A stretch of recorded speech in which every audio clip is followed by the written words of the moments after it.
There was once a man who was born in a land of mountains, where the people are self-sufficient and live close to the earth. All his life he dreamed and investigated his own dreams and other people's.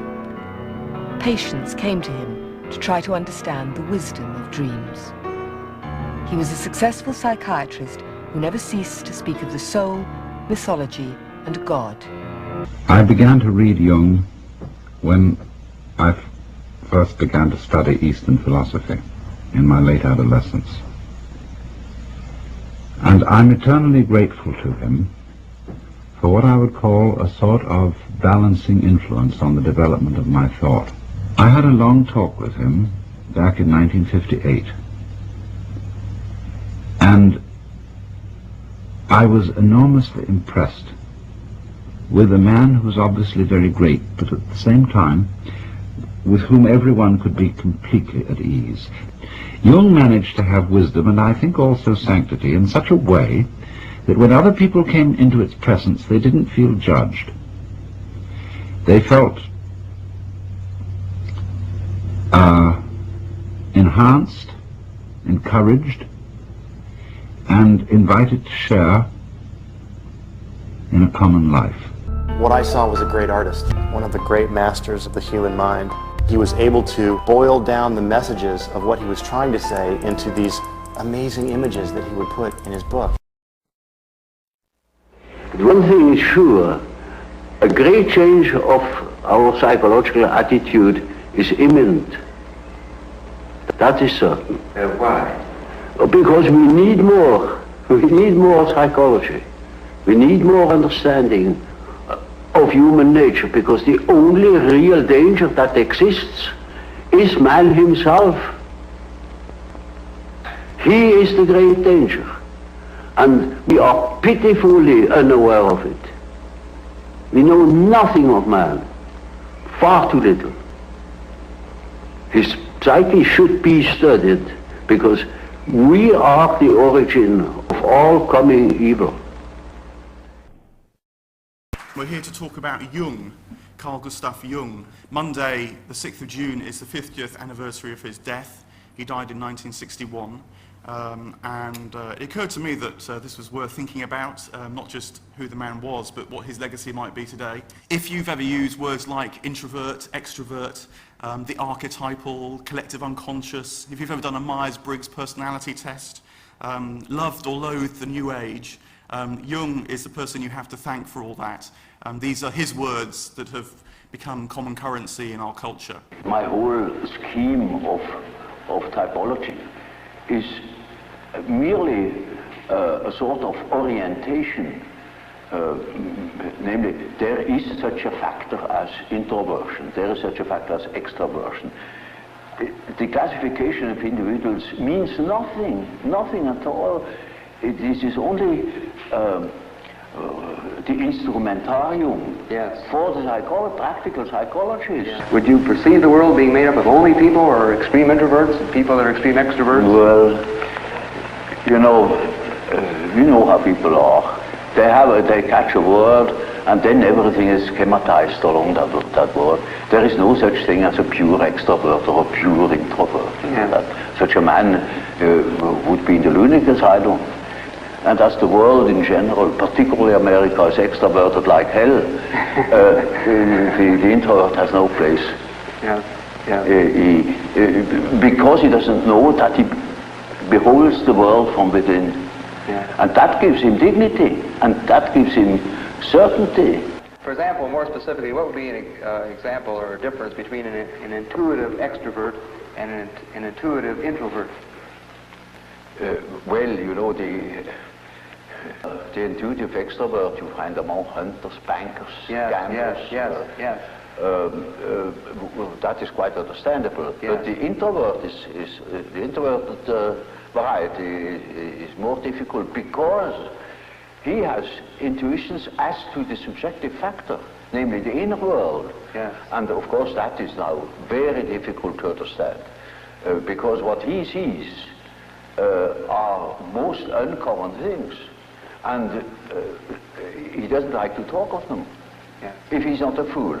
because he would spoil his own game by telling what he sees, because people won't understand it. Yeah. It's a sort of typical way in which the integration of consciousness takes place. Namely, the average way is that through the analysis of dreams, for instance, you become acquainted with the contents of the unconscious. Now we must see what you dream, because the dream is a manifestation of the unconscious side.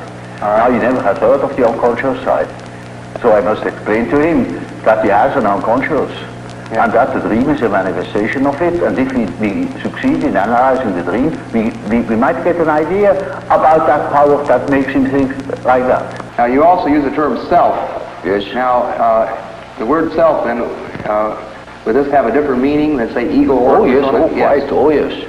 You see, when I say self, then you must not think of I myself, because that is only your empirical self, and that is covered by the term ego. Ego, yes. But when it is matter of the self, then it is matter of a personality that is more complete than the ego, because the ego is only consists of what you are conscious of. Yeah, yes. Your awareness. Yeah, what you know to be yourself. Yes. The whole personality of man is indescribable. Yes. His consciousness can be described. His unconscious cannot be described, because the unconscious, as I must repeat myself, is always unconscious. Yes. And it is really unconscious. It really does not know it. Does not know about it. And so we don't know our unconscious personality. We have hints, we have certain ideas, but we don't know it really. Nobody can say where man ends. That is the beauty of it, you know. Yeah. It's very interesting. Yeah. The unconscious of man can reach God knows where. There we are going to make discoveries. Yeah. Do you now believe in God? Now? Difficult to answer. I know. I don't need to believe. I know. But you see, the idea of a deity is not an intellectual idea. It is an archetype. It's an archetypal idea. Therefore, you find it practically everywhere under this or another name. Mythology is a pronouncing of series of images that formulate the life of archetypes. And so the statements of every religion, of many poets and so on, are statements about the inner mythological process, which is a necessity, because man is not complete if he is not conscious of that aspect of things. I remember you said that death is psychologically just as important as birth, and like it's an integral part of life, but surely it can't be like birth if it's an end, can it? Yes, if it's an end. And there we are not quite certain about this end. Because, you know, there are these peculiar faculties of the psyche, that it isn't entirely confined to space and time. You can have dreams or visions of the future. You can see round corners and such things. Only ignorance deny these facts. It's quite evident that they do exist and have existed always. Now these facts show that the psyche, in part at least, is not dependent upon these confinements. And then what? When the psyche is not under that obligation to live in time and space alone, and obviously it doesn't, then to that extent the psyche is not submitted to those laws. And that means a practical continuation of life of a sort of psychical existence beyond time and space.